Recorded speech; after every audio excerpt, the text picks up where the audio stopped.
All right, Larry Krueger here from the Pig in a Pickle Krug Show with a 49er video. Now we're back from Scottsdale, Arizona. We were there this week courtesy of New York style Italian sausage. And man, we're glad we're back because now the Niners are making lots of moves. Day 2 of free agency today, and one of the decisions they made was to bring back Jake Brendel in free agency. So Brendel gets a 4-year deal for $20 million, $8 million guaranteed.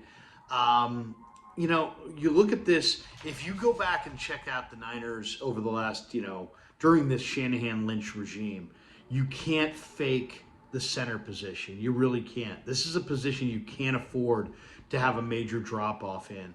And Jake Brendel played really well this year. He was a Pro Bowl alternate. And if you look back, going back to the Weston Richburg days, there's a straight, line that can, correlation between how successful the Niners have been with, what kind of play they're getting from their center spot. It's a very important spot. It's a leadership spot.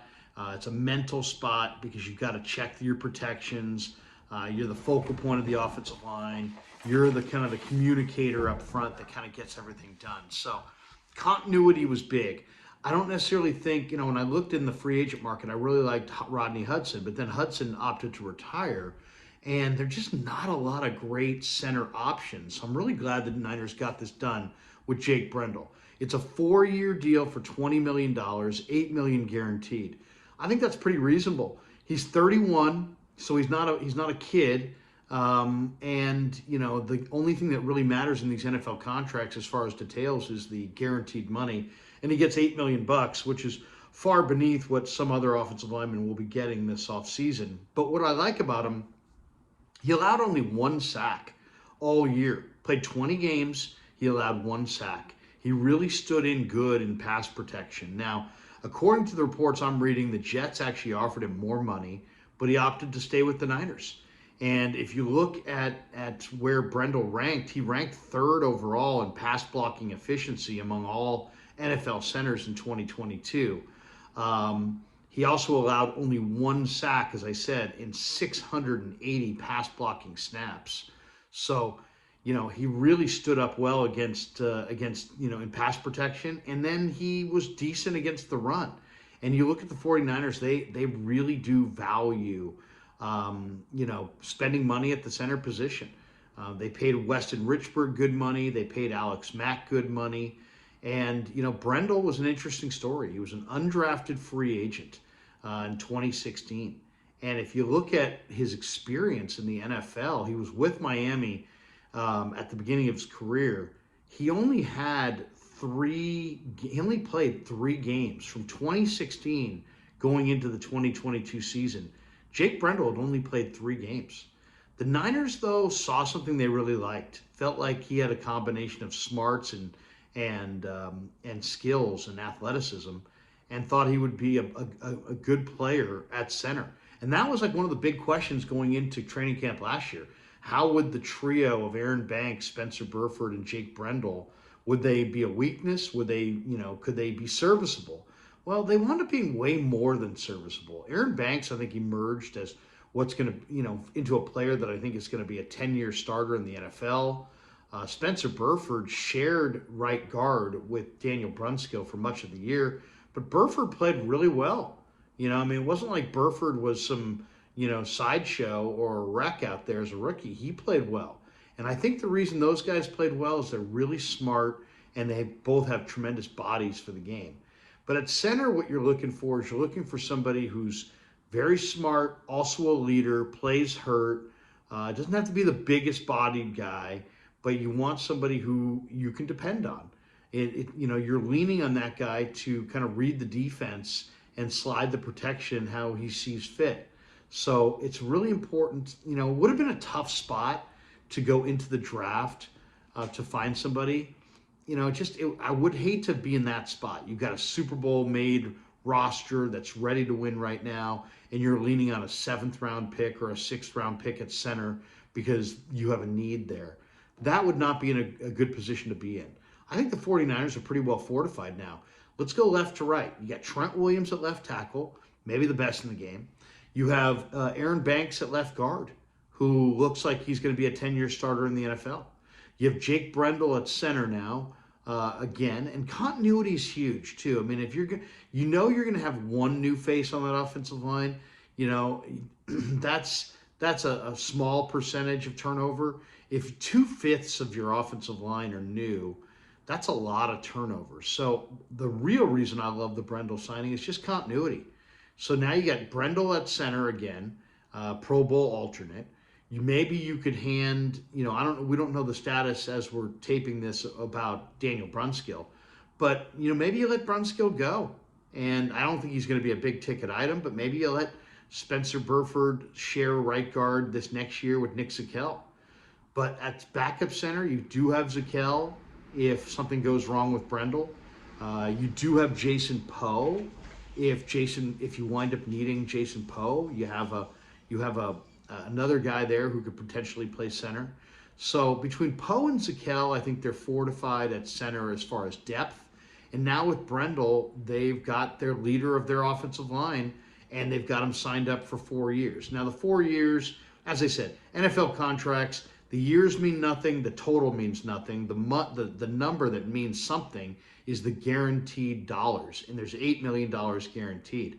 But I like this player. Could they have had a more physical player in the run game? Yeah, I guess you could say that. Could they have gone with somebody who was 25 pounds heavier and maybe did a better job of opening, holes in the middle in the run game? Possibly. But one thing with center is one thing with offensive line, these guys don't work isolated of one another. They work in a group. So the 49ers last year really did get some good work out of these guys. And to me, to have the continuity of 4/5 of your offensive line is a major advantage. So the right tackle spot's going to be different. With McGlinchey moving on to Denver, you're going to have one spot. Now, who's the right tackle going to be? Is it going to be Colton McKivitz? Is it going to be Jalen Moore? Is it going to be somebody you find in the draft? I think in this draft, I would definitely want to draft, they have 11 picks. I'd want to draft a couple offensive linemen. I'd like to draft, definitely one, right tackle, maybe as early as the 3rd round to compete with Colton McKivitz and Jalen Moore. And I'd like one interior prospect that could compete with Poe and Zakelj for, just for a roster spot, just to have better competition. But overall, you'd have to say a winning move by the 49ers because they keep a guy they really like, a guy that I don't want to say invented because I don't want to take anything away from Jake. But the Niners found Jake on their practice squad. They developed him. They gave him an opportunity, and he played well. And now, I would expect he will play. He's right in the prime of his career still, the kind of the twilight prime at 31. He probably can give them 2-3 years of really solid play inside. And more importantly, Brendel and Banks' lockers are right next to each other. They have a good rapport.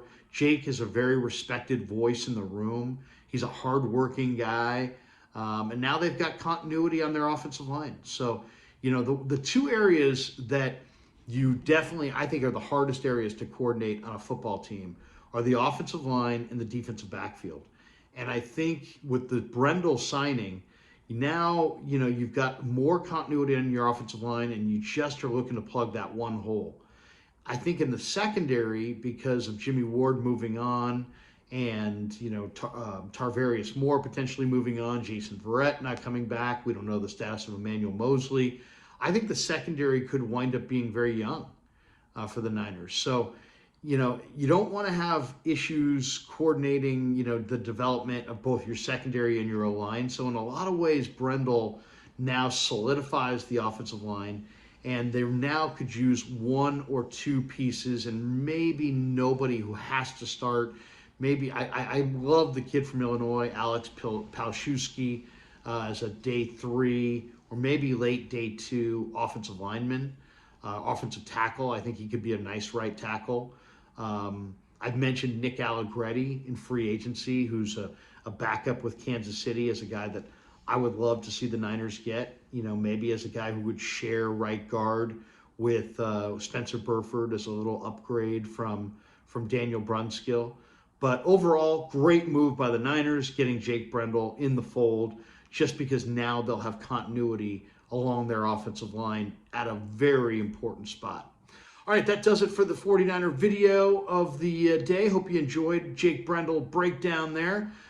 Thanks to Pig in a Pickle for being a proud sponsor of the Krug Show. Check out Pig in a Pickle, the best barbecue in the Bay Area. They're in Corte Madera, open 7 days a week in Marin, and they are open Wednesday through Sunday in the Emeryville Public Marketplace. And also thanks to New York Style Italian Sausage for being a proud sponsor of our March trip to Scottsdale, Arizona. We thank them as well. And of course, keep it locked on the Krug Show all the way through free agency, as we're going to bring you Niner stuff right up to and through the NFL draft, as we've got the 49ers off-season covered top to bottom. Have a great day, everybody.